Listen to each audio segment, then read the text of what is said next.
Web, Chapter 10, An Explosion. Day after day, the spider waited, head down, for an idea to come to her. Hour by hour she sat motionless, deep in thought. Having promised Wilbur that she would save his life, she was determined to keep her promise. Charlotte was naturally patient.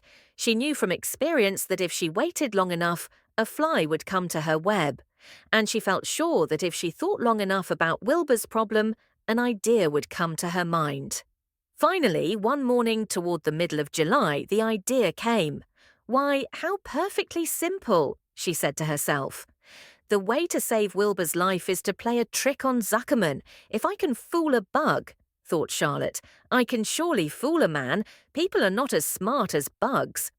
Wilbur walked into his yard just at that moment. What are you thinking about, Charlotte? He asked.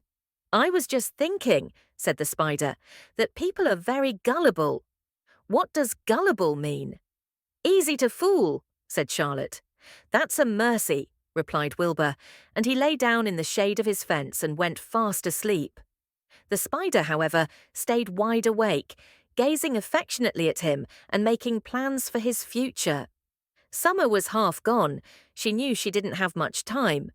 That morning, just as Wilbur fell asleep, Avery Arable wandered into the Zuckerman's front yard, followed by Fern. Avery carried a live frog in his hand. Fern had a crown of daisies in her hair. The children ran for the kitchen. Just in time for a piece of blueberry pie, said Mrs. Zuckerman. Look at my frog, said Avery, placing the frog on the drain board and holding out his hand for pie.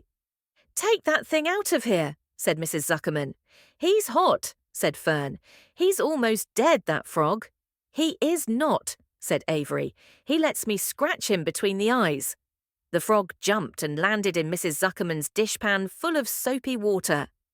You're getting your pie on you, said Fern. Can I look for eggs in the henhouse, Aunt Edith? Run outdoors, both of you, and don't bother the hens. It's getting all over everything, shouted Fern. His pie is all over his front. Come on, frog, cried Avery.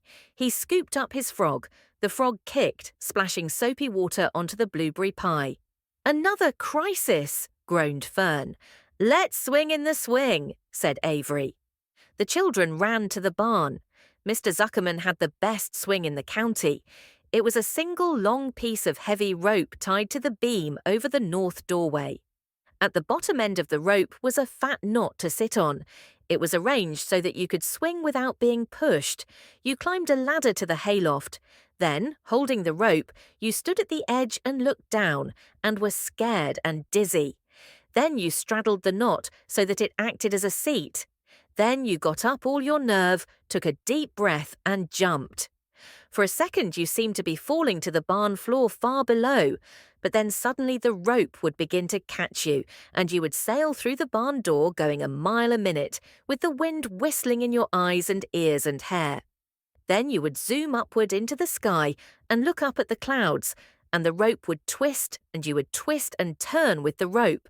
Then you would drop down, down, down out of the sky and come sailing back into the barn, almost into the hayloft.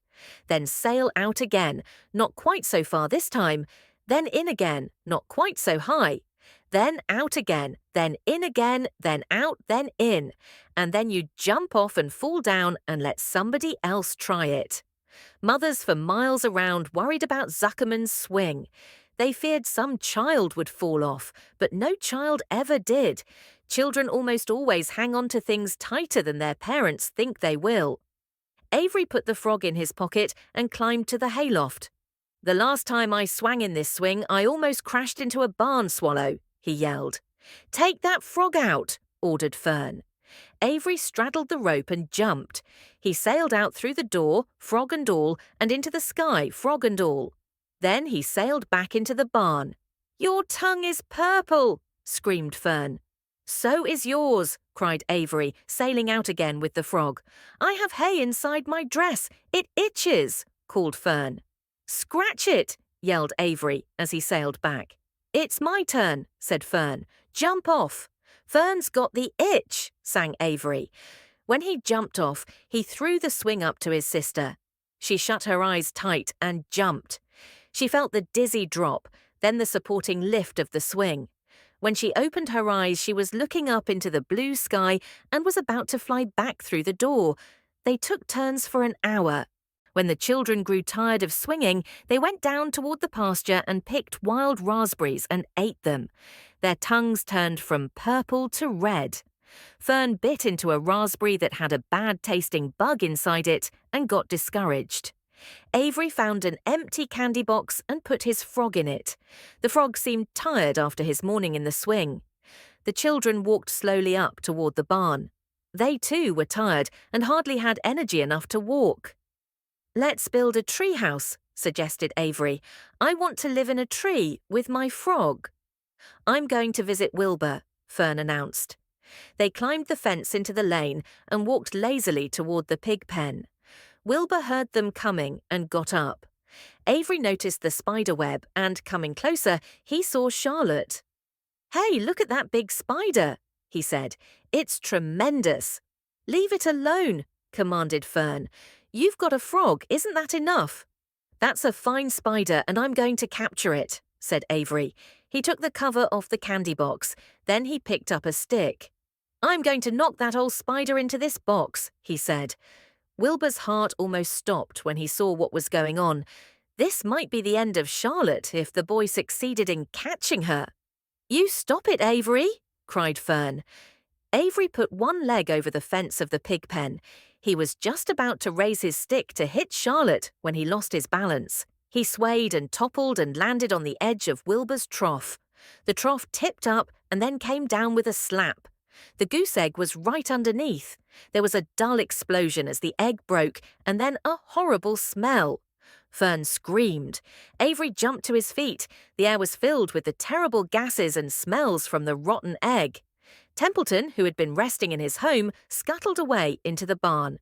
"Good night," screamed Avery. "Good night. What a stink. Let's get out of here." Fern was crying. She held her nose and ran toward the house. Avery ran after her, holding his nose. Charlotte felt greatly relieved to see him go. It had been a narrow escape. Later on that morning, the animals came up from the pasture. The sheep, the lambs, the gander, the goose, and the 7 goslings. There were many complaints about the awful smell, and Wilbur had to tell the story over and over again of how the arable boy had tried to capture Charlotte, and how the smell of the broken egg drove him away just in time. "It was that rotten goose egg that saved Charlotte's life," said Wilbur. The goose was proud of her share in the adventure. "I'm delighted that the egg never hatched," she gabbled. Templeton, of course, was miserable over the loss of his beloved egg, but he couldn't resist boasting. "It pays to save things," he said in his surly voice.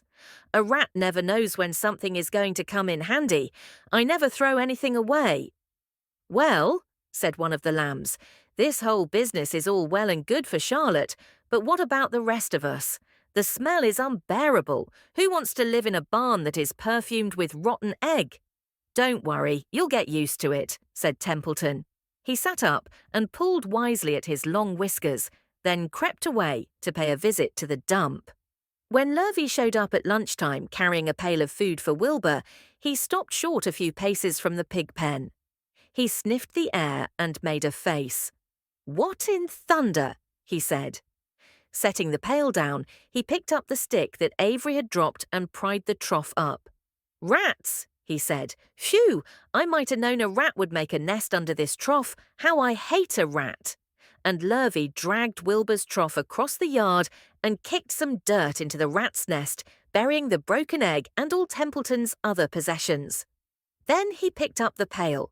Wilbur stood in the trough, drooling with hunger. Lurvy poured. The slops ran creamily down around the pig's eyes and ears. Wilbur grunted. He gulped and sucked and gulped, making swishing and swooshing noises, anxious to get everything at once. It was a delicious meal. Skim milk, wheat middlings, leftover pancakes, half a donut, the rind of a summer squash, 2 pieces of stale toast, a third of a ginger snap, a fishtail, 1 orange peel, several noodles from a noodle soup, the scum off a cup of cocoa, an ancient jelly roll, a strip of paper from the lining of the garbage pail, and a spoonful of raspberry jello. Wilbur ate heartily. He planned to leave half a noodle and a few drops of milk for Templeton. Then he remembered that the rat had been useful in saving Charlotte's life, and that Charlotte was trying to save his life. So he left a whole noodle instead of a half. Now that the broken egg was buried, the air cleared and the barn smelled good again. The afternoon passed and evening came. Shadows lengthened. The cool and kindly breath of evening entered through doors and windows. Astride her web, Charlotte sat moodily eating a horsefly and thinking about the future. After a while, she bestirred herself. She descended to the center of the web, and there she began to cut some of her lines. She worked slowly but steadily while the other creatures drowsed. None of the others, not even the goose, noticed that she was at work. Deep in his soft bed, Wilbur snoozed. Over in their favorite corner, the goslings whistled a night song. Charlotte tore quite a section out of her web, leaving an open space in the middle. Then she started weaving something to take the place of the threads she had removed. When Templeton got back from the dump around midnight, the spider was still at work. Like and subscribe to our channel.